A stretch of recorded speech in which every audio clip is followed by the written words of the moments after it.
Good afternoon. My name is Jason Colleen, and I'm an Assistant Executive Director with the Department of Cannabis Regulation. Today, we're going to do a Licensing 101 session where we cover different pieces of the local licensing process and application processes. Throughout the process, we've broken it up into 4 one-hour modules. I will do a brief PowerPoint presentation. We will take a 5-minute break. Then we'll go ahead and get into the pre-submitted questions. And then we'll get into any questions that are asked as part of the module process. Then we will take a brief 5-minute break between the next module to then give folks the ability to come on. So the training was designed with the intention of giving folks throughout our licensing process the opportunity to come in and learn new things. Prospective applicants, of course, are going to want to know everything from the beginning, and folks that already have licenses are probably more focused on the environmental review and how do they get their annual license. So we've designed it in a way that folks can come in and kind of jump in and out as needed so that they can learn new information. So welcome. Right now, I'm going to go ahead and go through the agenda. As I mentioned, we've got it broken up into 4 one-hour modules. So the first part of the presentation is going to focus on the dual licensing requirements, the different license types that folks can apply for, the DCR's licensing portal, how to register for an Accela account, which is to access the licensing portal, how to set up a business tax registration certificate account with the Office of Finance, how do you create a legal business entity record, what does the equity share review process look like, different fees, social equity program resources, and then various state and city deadlines. Then we'll jump into a Q&A session. For the second module, we'll be covering the pre-application review process. We'll be going through the different location compliance related information from LEMC section 105 and sensitive uses. We'll go through the pre-application review workflow. We'll review some of the forms. We'll talk about ineligible locations, different sensitive use restrictions. I'll do a brief presentation on the zoning information map access system so folks can better understand how we do measurements and how we look at land use related information. We'll talk about some of the fees and the waivers that would be available, social equity program resources, and again, state city deadlines. Then we'll get into the Q&A. For the third part of the module, we'll go through the temporary approval application process. We'll go through the different procedures and bulletins, the documents and forms that are needed for the application, what the fees are, again, social equity resources, and then the state and city deadlines. With the temporary approval process, we really streamlined it last fall under the direction of our new director, Michelle Garakian, where we took out the business-related piece and we put it in the legal business entity record so that once the information had been vetted, we wouldn't have to re-vet it anytime a new application was submitted. And then, of course, that reduces costs for applicants and licensees, as well as gives them the opportunity to only have to modify those records and that information when it changes. So that was a big efficiency that she brought to the table and got implemented. And now we're starting to see the fruits of that labor. And then the last hour is going to be a discussion of the annual licensing process, the California Environmental Quality Act, the DCR's Form 4013, which is what we use to determine whether or not a project may qualify for a categorical exemption, how to use ZMIS to get information to fill out your Form 4013, the different fees that are associated with it, the SEP Resources, and then, of course, upcoming state and local deadlines. And then we'll get into the final Q&A of the night. So to kick off the first module, I'm going to talk a little bit about the dual licensing nature of commercial cannabis activity within the state. So a commercial cannabis business must have a local license. Locally, the Department of Cannabis Regulation issues licenses on behalf of the City of Los Angeles. And a business also has to have a corresponding state of California Department of Cannabis Control license. Even if you have both of those licenses, you still have to meet all other local, county, and state permitting requirements. Building requirements, fire requirements, public health requirements, occupancy requirements, et cetera. Since each jurisdiction has its own sets of rules and regulations, we're really going to focus today's presentation on just the city's requirements. Currently, the City of Los Angeles is accepting applications for non-volatile manufacturing, distribution, and testing laboratories from all applicants. The non-storefront delivery application is accepted from verified social equity individual applicants.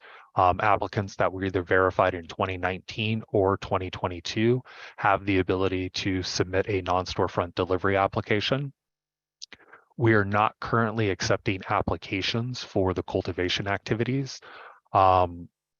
We plan to administer a future lottery to allow for folks to participate in a lottery for the remaining cultivation licenses that may be pursued within the city at a later date.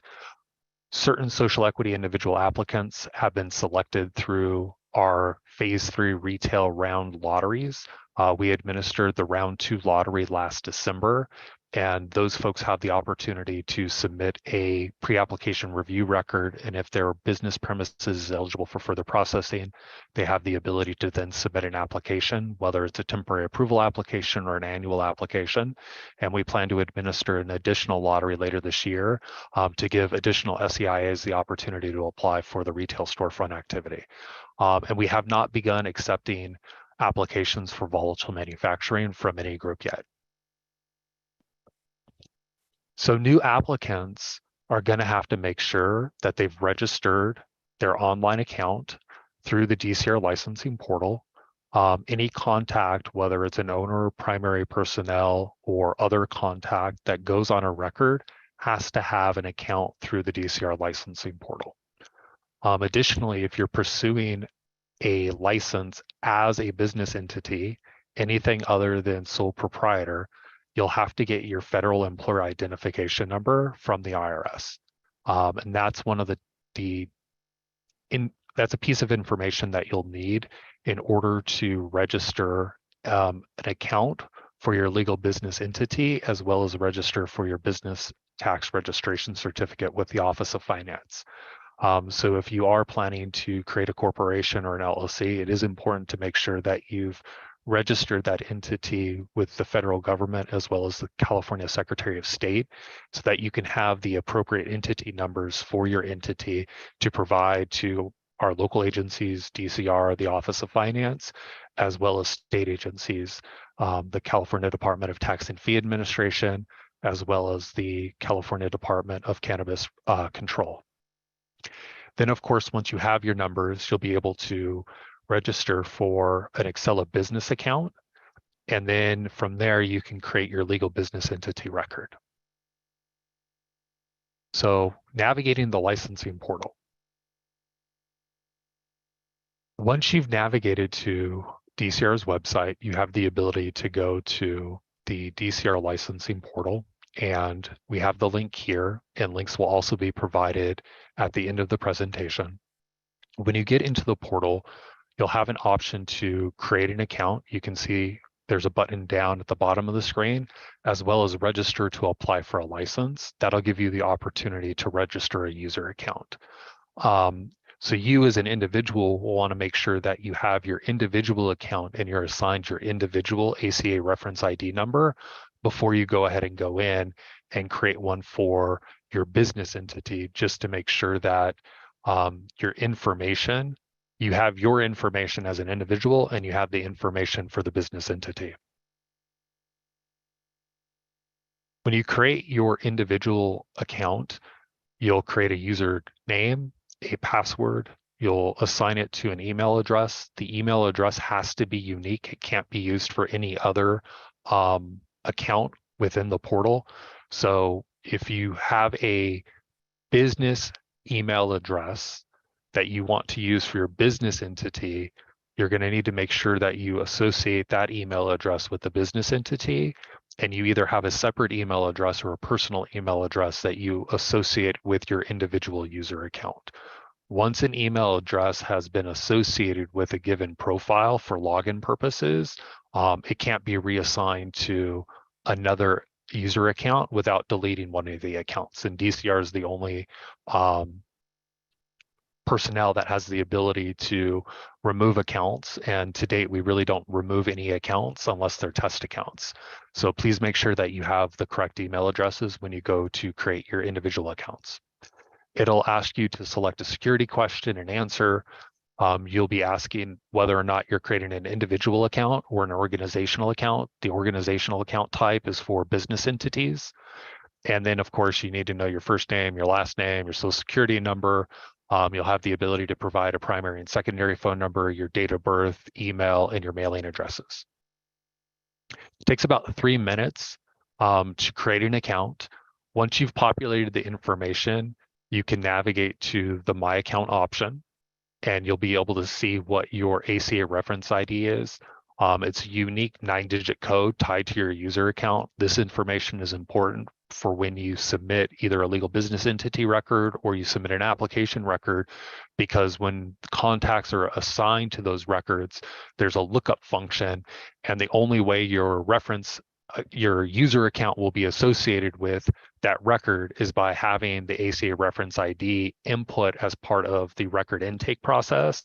And then, of course, making sure that it's selected and then you're assigned to the appropriate role. Now we're going to jump into the business tax registration certificate and legal business entity process. You'll commonly hear DCR personnel refer to it as BTRC or LBER.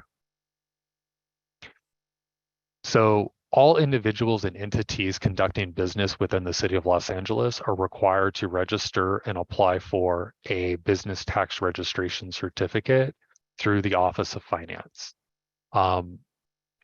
Prior to the creation of the Department of Cannabis Regulation, City Council adopted a policy that prevents the Office of Finance from issuing business tax registration certificates to non-identified commercial cannabis businesses. So in order to get a business tax registration certificate for a commercial cannabis business, you have to go through the Department of Cannabis Regulation. If you apply directly with the Office of Finance or through their online portal, you may be assessed a business tax registration certificate number, but when they do their audit and identify that you're a commercial cannabis business and your business didn't come through DCR to the Office of Finance, the account will be closed. And that creates headaches for folks because they start to use this number that's not actually registered for a commercial cannabis business within our portal, and it could lead to a duplication of effort. So it's really important that if you're registering your BTRC for the first time for your business entity, that you follow DCR's instructions and you go through DCR. This number is really important because it allows DCR to communicate with the Office of Finance to make sure that any fees that are due have been assessed to the correct taxpayer and DCR accounts.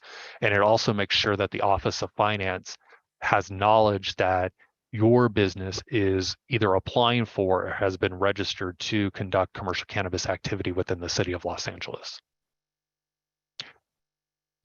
The business tax application form is what's used to apply for a business tax registration certificate.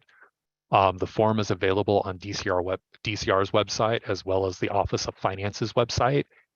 If you are completing this form for a new commercial cannabis business, you need to make sure that you submit it to DCR licensing at lacity.org. Once the form has been emailed to DCR, we provide the form to the Office of Finance. We notify them that you're a prospective applicant in our process, which gives them the authorization to establish a BTRC account for your entity. Once they've established the BTRC account, which takes normally 3 to 5 business days, they'll email the information to DCR, and then DCR will forward the information on to you. You do have to have a BTRC number in order to create a legal business entity record, so you need to make sure you get this first. You do have the ability to register a BTRC to yourself as a sole proprietor, which is then linked to your social security number. So if you are planning to go through the pre-application process as a sole proprietor, you can register for a BTRC as a sole proprietor, utilize your social security number instead of a federal employment identification number, and then we can issue you your BTRC number that you can then use for your application as a sole proprietor. Everybody who is applying for or plans to pursue a commercial cannabis license does have to have a BTRC. It doesn't matter if you're an individual sole proprietor or you're a corporation, both will need to have their own unique BTRC. So the way the flow for the registration works is requests come into DCR, we review the request, we forward it to the Office of Finance, the Office of Finance reviews the form, and then they issue a BTRC number, and then DCR communicates the BTRC number back to the requester. For the BTRC, there's three things that are very important. The first is your federal employment identification number. That's a number that the Office of Finance links to your local taxpayer account in their system and for your legal entity. The second piece is the entity number that is issued by the California Secretary of State. Finance may be able to set up a BTRC account with that information or without that information and without the seller's permit number issued by CDTFA, but you will need to provide that information before you're able to engage in commercial cannabis activity. The need for that information is really based on what the Office of Finance has in their system and where you are in our process. We do recommend that you have those two things first so that they can complete your taxpayer account and that we have all of the numbers necessary to talk to the state of California, the Department of Cannabis Control, the Office of Finance, or other, because these are kind of those universal numbers in addition to the BTRC that different agencies use. And when we have to talk to those agencies, we want to make sure that we're talking about the same business entity or applicant. So it is important to make sure we have these numbers on file and they're consistently communicated to all of the different agencies that may be helping you out at the local and state level for your license applications. So once you have your BTRC number, you can go ahead and create your account for your business entity. Again, it only takes about 3 minutes to create these accounts. You'll go ahead and create a username for the business entity. It needs to be different than your personal account. You'll create a password. You'll have to select an email address. It will have to be different than the one used for your personal account. And then you'll be able to create a security question and answer. You'll be asked to identify the name of the business, the email for the business. It has to be different than what's used for your individual account. Identify the phone number, the federal employment identification number, and the mailing address for the entity. Then, of course, once you've registered your user account, you'll have the ability to log in and go to My Account. You can see basic information associated with your account, as well as your unique Accela Citizen Access Reference ID number for the business entity, which you'll need in order to create your legal business entity record, as well as, as you move forward in the application process, as you're creating additional records, you're going to want to make sure that you're applying under that business entity, not yourself as a sole proprietor. So for creating the legal business entity record, it's a new record that was established last fall under the direction of our director in order to streamline the application process, as well as acknowledge that the ownership for one application for a business entity should be the same ownership structure and review as any other records or applications submitted before a DCR. So what we did is we created a standalone record that allowed for the business entity, the owners, the primary personnel, and the key contacts to be vetted outside of the application process. This allows for us to do a review of the entity in advance of an application getting submitted, which means that it will be a quicker turnaround time for reviewing and processing your application. It also allows DCR to do the equity share review for social equity records without having to have an application before it. So this gives a social equity applicant the ability to establish their business entity, identify the owners and primary personnel, go through the equity share review before they even submit an application, so that they have peace of mind that once an application is submitted, that work has already been done, and it should be a shorter holding period between the time that they submit the application and at the time they are eligible for either temporary approval or a notice of a complete application for the annual application process. The goal and the director's goal has been to reduce processing times, which will ultimately reduce the holding times that applicants have to be paying rent and engaging with other agencies before they get some kind of final determination and they have peace of mind to move forward in the process. So we'll kind of discuss that a little bit more in detail as we get into the different application processes. But there has been some questions from existing applicants about why they have to register the legal business entity record, how is it pertinent to them? And this was a requirement as part of the 2023 renewal process to make sure that every applicant and licensee has this, because this record will be necessary on a go-forward basis, not only for the annual application process, but all future applicants coming into our process. One record is required for each business entity that is either seeking to apply for, has an application pending, or has been issued a license. Again, this streamlines the overall process for applicants, licensees in the department. These records do not have to be renewed annually. So by taking this out of the application, it actually reduces the renewal fees, which you'll see in our upcoming 2023 fee study. These records can be amended on an as-needed basis. So if ownership changes before a license is issued, you'll have the ability to request that change on this legal business entity record, and it won't affect any pending applications before the department. And of course, the legal business entity record will act as a parent record for all of the application and licensing records that are owned by the same legal entity. So it makes managing and reporting information a lot easier as well. So this is kind of the way it works, is your legal business entity record is going to be linked to your unique 9-digit Accela Citizen Access reference ID for your business entity, the 10-digit business tax registration master account number from the Office of Finance, and then the state of California information, your Secretary of State information, your seller's permit information, et cetera, so that no matter which agency we're talking to, we have a unique identifier tied to your business entity that they will have in their records, so that we can ensure that we're communicating about the same legal business entity. And kind of the way it works is the legal business entity is the umbrella over your business location and any of your unique activities that are either tied to that location or any other additional location that you may have within the city of LA. In terms of the application information forms required, these forms were all previously required as part of the temporary approval application process. And what we did was we pulled these out of that process and put them onto the legal business entity.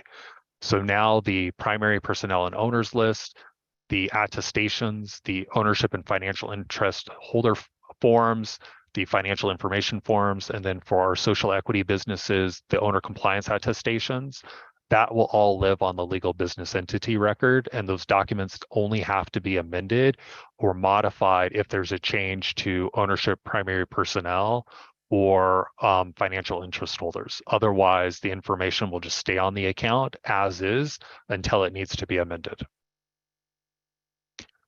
An overview of the forms is we've got a list of primary personnel and owners forms. You'll put the name, the title role of the individual. You'll identify, if they're an owner or if they're a primary personnel. By definition, every owner is also a primary personnel, which is why we have the 2 radio buttons next to each of them, because any owner, it should be an owner check and a primary personnel check. That person may or may not actually have a formal role within the entity, but owners are considered primary personnel. We've got the different attestation forms, which is effectively having the individual attest that they have the ability to either be an owner or a primary personnel of a City of Los Angeles business, and that they have not been convicted of different criminal offenses or other things that would preclude them from being listed as an owner or primary personnel on the record. DCR does not do live scan checks. We did remove that from our process because one, it's duplicative of the state's application process. And then two, it also increases the processing times for the city to be doing the live scan for all of the owners and primary personnel on a business entity. So to make sure that our process was as streamlined as possible, and with the understanding that the state does live scans as part of their licensing process, the city only requires you to submit an attestation to be an owner or primary personnel for a commercial cannabis business as part of our application and licensing process. We also have the ownership and financial interest holder forms. That's where you're going to disclose information about folks that may not have an equity stake that rises to the level of being a capital O owner. So folks may be an owner, a lowercase o owner of a commercial cannabis business, and have an equity stake between 0.01% and 19.99%. Once they have a 20% or more equity interest, they're considered a capital O owner. So this form is really intended to allow you to disclose folks who have an ownership or equity stake in the entity that is below 20%, because there are going to be times where we need signatures from a simple majority of the owners, and you may have to disclose some of the folks that are below 20% just for us to be able to get to that 51% threshold. So, it is helpful for you to disclose as much information as possible, just because it makes processing the application or any modifications necessary for the application easier when we have more information, because then we don't have to get you to fill out the forms at a later date. The other piece is going to be to identify what types of investments, loans, and funds the applicant is getting before we issue a license. And then, of course, having owners of social equity businesses identify that they're going to adhere to the requirements under Los Angeles Municipal Code Section 10420, which regulates our social equity program. Once you've logged into your account, you can navigate to activities and then apply for a license. You'll go ahead and read our general disclaimer and accept the terms and then click continue. Once you've done that, you'll be presented with the ability to create different record types. So you'll go down to the legal business entity application. You're going to be asked whether or not you're a sole proprietor, yes or no. If you are not a sole proprietor, you will provide the Accela Citizen Access Reference ID number for your business entity. And remember, when you're logged into your business entity account, you can get that under your account management tab. Are you going to request equity share review? If you want your business to be identified as a social equity business, or you're going to be applying for an activity that is limited to social equity applicants, you have to request the equity share review. If you do not request the equity share review, the account associated with the business entity will not be cleared to apply for non-storefront delivery, cultivation, or any of the other activities that are limited to social equity applicants. So it is important for you to select the equity share review when you create the record. If you don't select it, only DCR staff in the back office will have the ability to workflow the record back to the beginning of the process to allow for the record to go through the equity share review and for the business entity to be identified as a prospective social equity business entity. Then, of course, you have to have your business tax registration certificate number. The master account is the first 10 digits of that number.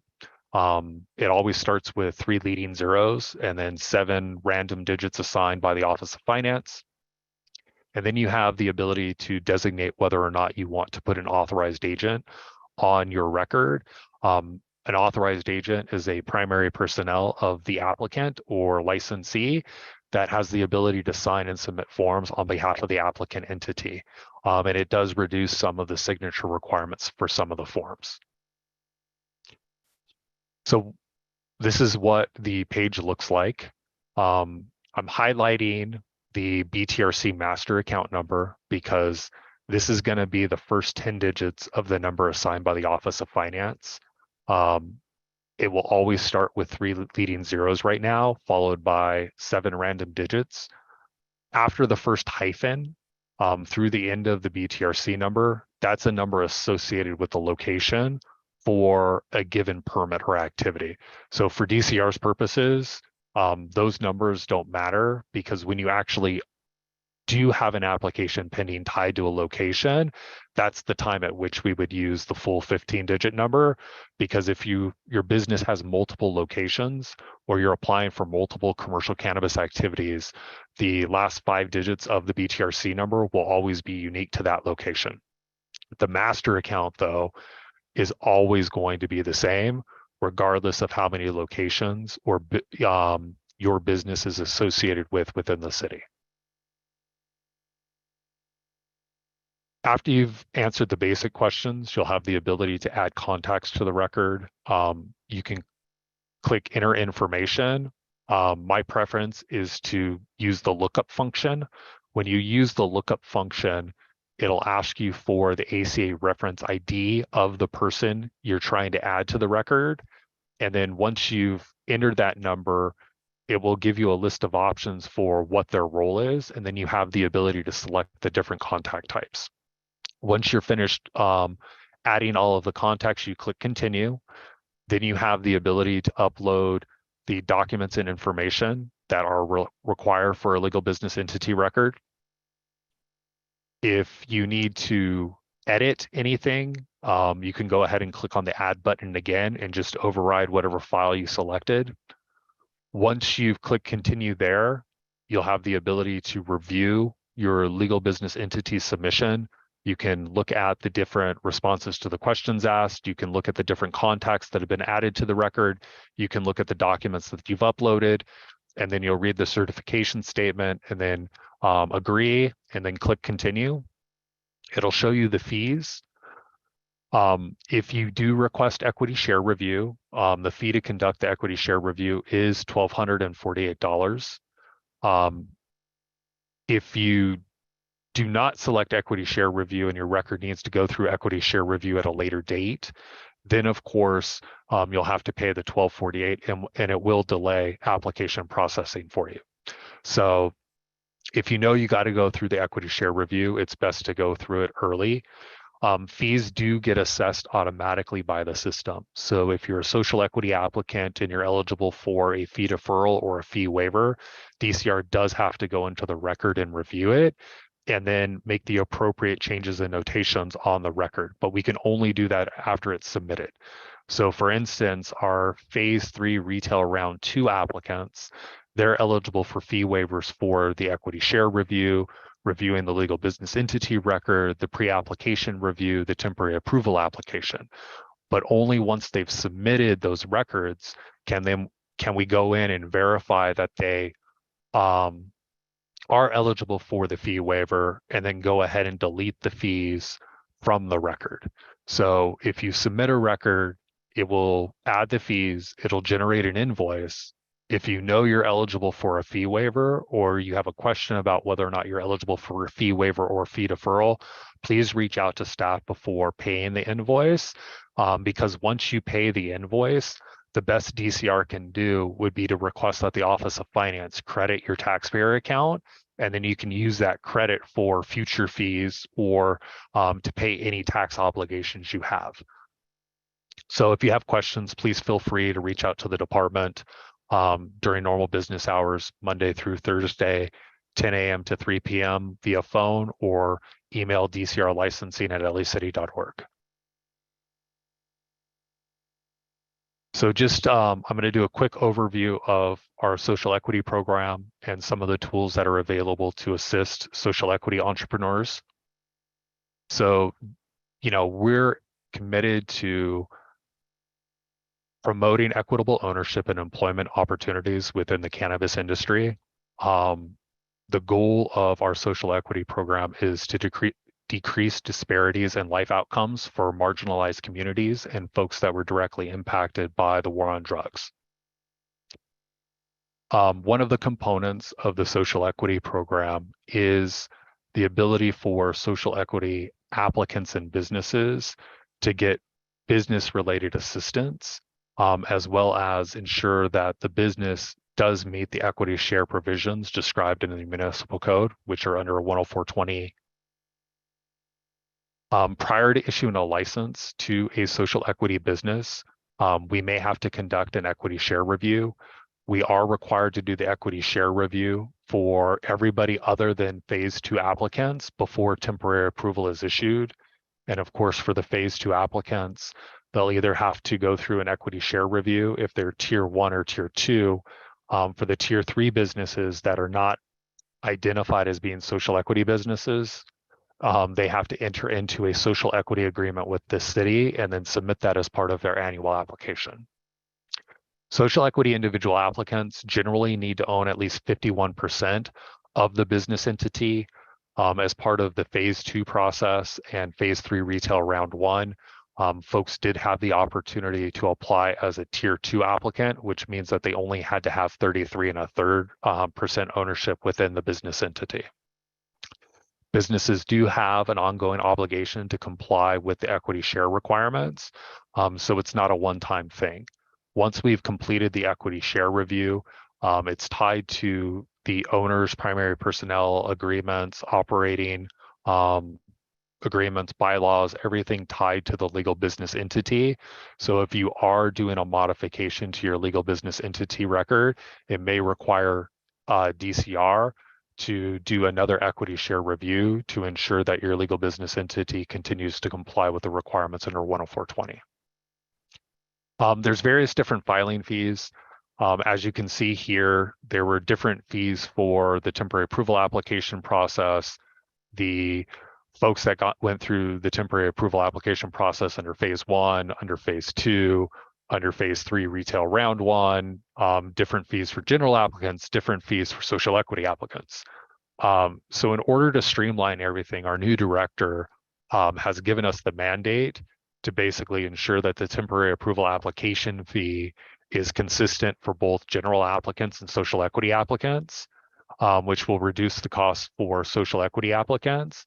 And then for us to do the review for equity share on the legal business entity record as a one-time review until such time that the ownership or primary personnel of the entity change, which may necessitate an additional equity share review. But we can review those changes and modifications on a case-by-case basis to determine whether or not the change is sufficient enough to trigger the equity share review.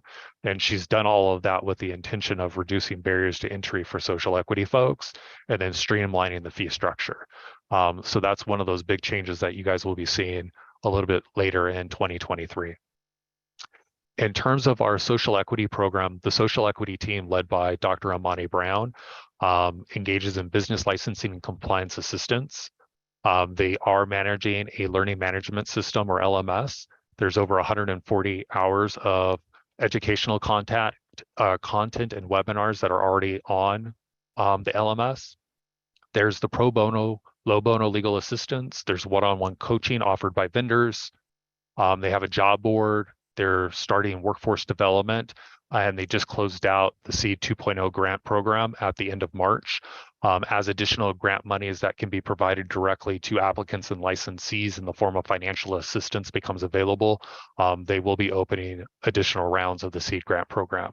So there's a lot of tools and resources that Dr. Brown and her team have been putting together to assist social equity entrepreneurs. In terms of the upcoming deadlines, June 30th is the last day for the Department of Cannabis Control to issue provisional licenses, and applications that are abandoned on or after June 30th, 2023 are going to have to be submitted as annual applications unless you have an active corresponding state provisional license. And then I'll get into some of the other dates as we get into some of the other modules. So with that, we do have some links to our state Department of Cannabis Control that can be used as resources for licensee. I'm not going to go over their process because it is their process and it does change. I think we're ready to hop into the Q&A part of the presentation. We will answer as many questions as possible. Then we'll take another brief break before we start the second module. So I'll turn it over to you, Gidget. Good afternoon, everyone. Thank you, Jason. We'll start with the first question from Roberto L. Is a cannabis lounge legal in the city of Los Angeles? DCR has not begun accepting applications for or issuing licenses to business seeking to allow for on-site consumption, so not at this time. And then our next question comes from Deirdre H. Is the application process still open to all social equity applicants, even if there's not been an application submitted yet? Verified social equity individual applicants have the ability to submit social equity applications for non-storefront delivery, distribution, manufacturing, cultivation processor, nursery, testing labs at this time. We do intend to open up the verification process to new social equity individual applicants later this year, as well as hopefully conduct another lottery for the retail storefront opportunity in the near future. Okay, Jaime S. asks, are unincorporated areas of LA open to licenses? So DCR only has jurisdiction over the city of Los Angeles. The county of Los Angeles is working on its own cannabis licensing program. So I would recommend that you check their website to see where they are with their process and program. Okay, thank you. Our next question from Rick J.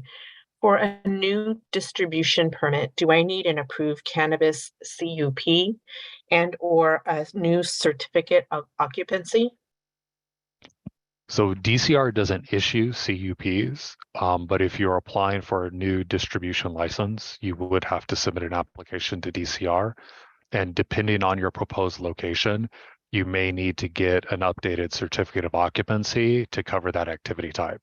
In regards to the certificate of occupancy question, the Department of Building and Safety is the agency that reviews those change requests, and they would be best positioned to let you know whether or not you would have to change the C of O if you did pursue that activity at that location. Our next question from Dasjul Z. Will consumption lounges licenses be on the table? DCR hopes that the City Council will adopt policies around on-site consumption and then allow DCR to begin accepting applications and then implement that application process consistent with what those policy decisions are. Thank you. Philip F. asks, when are applications being accepted again, and when is the application portal open again? So the application, the DCR licensing portal is still open, and really whether or not you can submit the application is depending on what commercial cannabis application type you're applying for. So a little bit earlier in the presentation, I ran through which type of commercial cannabis activities we're accepting applications for, and then which ones are limited to social equity individual applicants. So that will be available as part of the presentation later on. Perfect. Fern W. asks, I want to know how long it will take for me to open up a shop, and I need an investor to help me open up the shop, and I need a location. Please help me. So I would recommend if you're a social equity applicant, reaching out to the social equity team at DCR.SEP@lecity.org. And then they can run through the different services that may be available to you as a social equity applicant to provide you business licensing and compliance assistance. Thanks, Jason. Our next question from Karan M. If I had already been verified in the past, what should I do next to help my process in opening up the business? Yeah, if it's related to verification for the social equity program and you're a verified social equity individual applicant, I would, again, recommend reaching out to the social equity team so that you can get more information on what programs may be available to you that would help you in pursuing an opportunity in the cannabis industry. Lavon E. asks, are there any updates as to when the mayor will sign the approved February 16th LA DCR report? So the mayor approved the council action, which requested the office of the city attorney to prepare and present an ordinance. And it's my understanding that the draft ordinance is under review with the city attorney's office now. And once that review is completed, it'll be transmitted to the city council and mayor for further consideration. And I hope that'll happen either later this month or early next month. Thank you, Jason. The next person, who goes by R, asks, roughly how long does it take DCR to complete land use review for a social equity type 10 application? Generally, the land use review, regardless if it's social equity or general, takes about 30 business days, but it could take less than that. As part of the lead up to the state's March 31st application deadline, we were expediting the review of the pre-application review records before the department, and we were generally getting them done in less than 14 days, and in some cases less than 7 days. So I would say less than 30 days, and it could be significantly quicker than that, just depending on whether or not we're trying to help people meet a state deadline. The next question from Tiffany W. Why would the existing medical marijuana dispensary application fees be higher than for other license types? So the EMMD fees only applied to a brief filing period at the beginning of 2018. And in order to establish that a business did qualify as an EMMD, there were certain documents and records that they had to submit, which aren't required from any other applicant. So, it reflects what the application process was at that time, as well as the different types of forms and documents that need to be submitted to establish that a business was an EMMD. But those fees are no longer being charged, and they haven't been charged unless somebody filed again at the beginning of 2018 when phase 1 was open.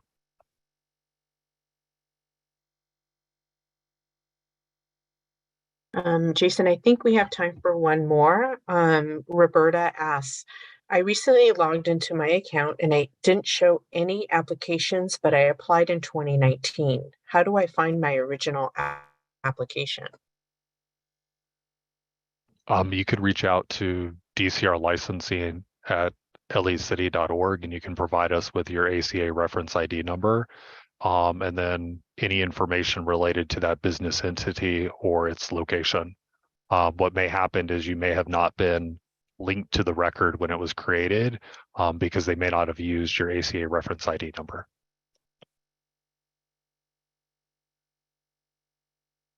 You want to get one or two more out of the way, and then we'll break for the next module? Okay, I'm fine with that. The next question from Garrick N. What is my deadline to complete this whole process as a social equity approved applicant? I'm not sure what the question totally entails. There's different processing deadlines tied to the different records. So for the legal business entity record, it's an open-ended record to verify the entity. So there's really no processing deadlines associated with that, but that review needs to be complete in order for you to be issued a license, whether it's for temporary approval or an annual license. For the pre-application review, generally that process is completed within 30 days at the moment.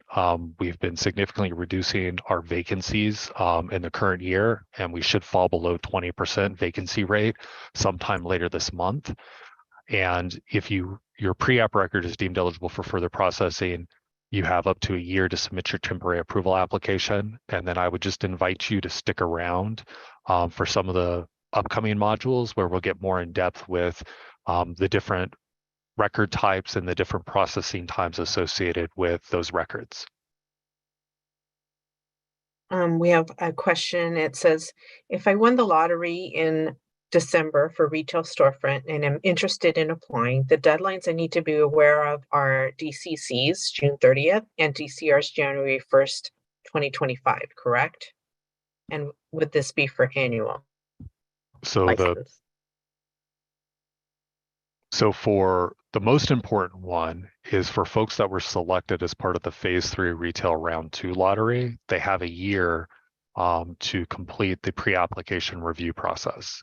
So you will have to establish your legal business entity record if you're going to pursue the opportunity as a business entity, or you'll have to go through the pre-application review process as a sole proprietor prior to the 1-year anniversary in December of 2023.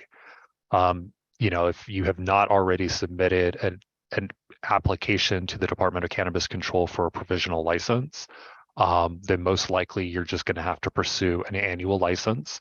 DCR will begin accepting annual licenses on May 1st, 2023, and that will be an expedited review to help you get to the first level decision maker at the local level, so we can adopt the corresponding environmental docs, which is a requirement for your state annual application.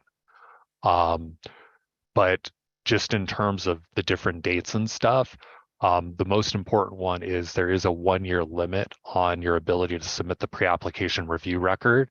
And if you haven't completed that process by the 1-year anniversary of the lottery, you will lose the opportunity to apply for that activity. So with that, we're just going to take a few-minute break, and then we're going to let folks get on for the next module.